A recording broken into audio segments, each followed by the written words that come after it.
Hi students, how are you all? Today I will discuss about trigonometric triplets. তাহলে trigonometric triplets কি এটা আমাদের জানতে হবে। এইটার মাধ্যমে এটা যদি তোমার জানা থাকে তাহলে এর মাধ্যমে তোমার হাইট অ্যান্ড ডিস্টেন্সের অঙ্ক তোমার কোনো আটকাবে না।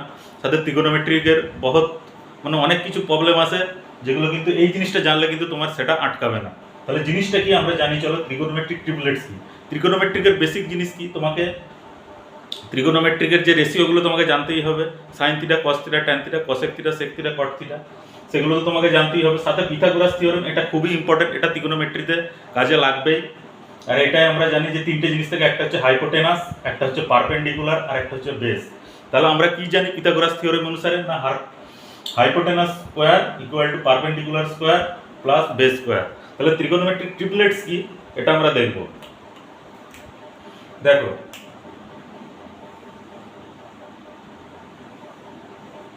ট্রিগোনোমেট্রিক ট্রিপলেটস, একটা যদি 3, 4, 5 এটা একটা হবে, 5, 12, 13 এটা একটা হবে, তারপর আসছে 7, 24, 25 এটা একটা হবে, তারপর আসছে 9, 40, 41 এটা একটা হবে, 11, 60, 61। এবারে এইগুলো আমরা কিভাবে এগুলোকে ব্যবহার করব, কি করে এগুলো আসছে সেটা নিয়ে এবারে আলোচনা করব। তাহলে দেখো ট্রিগোনোমেট্রিক ট্রিপলেটস আমরা কিভাবে তৈরি করব সেটা নিয়ে এবারে দেখাবো তোমাদের, যে এগুলো কিভাবে আসছে। তাহলে দেখো এইটা যদি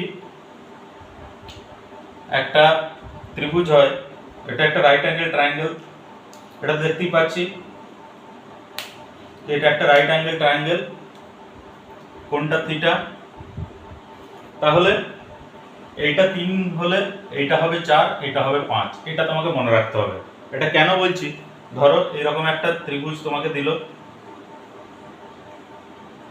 তোমাকে 3 আর 4 বলে দিল, তোমাকে বলতে বললো যে সাইন থিটার মান কত। তাহলে তোমাকে এই হাইপোটেনাস তোমাকে বার করতেই হবে, অতিভুজ তোমাকে বার করতেই হবে। তখন যদি এই 5টা তোমার মনে থাকে তাহলে কিন্তু সাইন থিটা বার করতে গেলে তোমার কিছু প্রবলেমই হবে না। তাহলে এখানে সাইন থিটা কি হচ্ছে, sine theta equal to perpendicular by hypotenuse. তাহলে সাইন থিটা ইকুয়াল টু 3/5, এটা সহজেই বার করতে পারছি।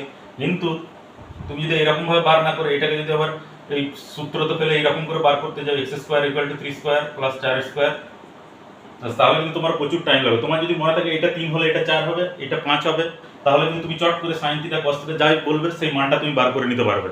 কিন্তু যদি তোমার এই ট্রিপলেটস যদি মনে না থাকে তাহলে কিন্তু তুমি এগুলো চট করে বার করতে পারবে না, তোমাকে অনেকক্ষণ ধরে ক্যালকুলেশন করতে হবে।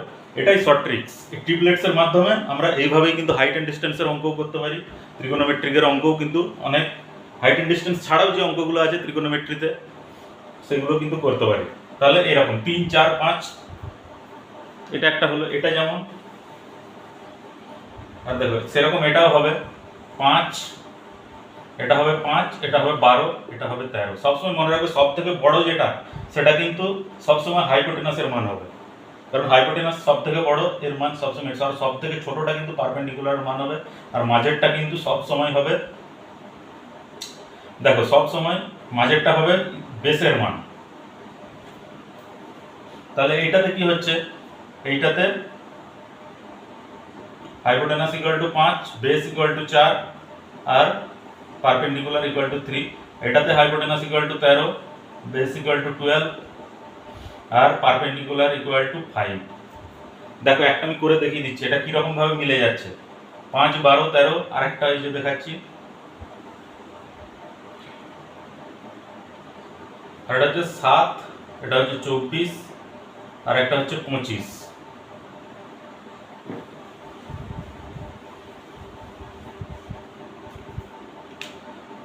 দেখো এটা হচ্ছে 3, 4, 5, দেখো তুমি করে দেখো 5 স্কোয়ার কত হচ্ছে, 5 স্কোয়ার ইকুয়াল টু 25, 3, 4, 5।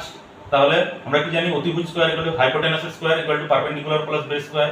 তাহলে 25 ইকুয়াল টু 3 এর স্কোয়ার কত, 3 এর স্কোয়ার হচ্ছে 9, 4 এর স্কোয়ার কত 16। দেখো 3, 4, 5 দেখো মিলে গেল, 16 প্লাস 9 25। সেরকম এটাও মিলবে। এটা হচ্ছে 5 এর স্কোয়ার কত, না সব থেকে বড় 13, 13 স্কোয়ারের কত, 13 স্কোয়ার ইকুয়াল টু 169 আমরা জানি। তাহলে 12 square 144, 12 square plus 5 square 144 plus 25 কত হচ্ছে, 169। ব্যাস। এরপরে এটাও সেরকম ভাবে মিলবে, এটা হচ্ছে 25 এর square equal to 625 25 square equal to 625, তাহলে 24 স্কোয়ার প্লাস 7 স্কোয়ার করো, দেখবে 625ই আসবে।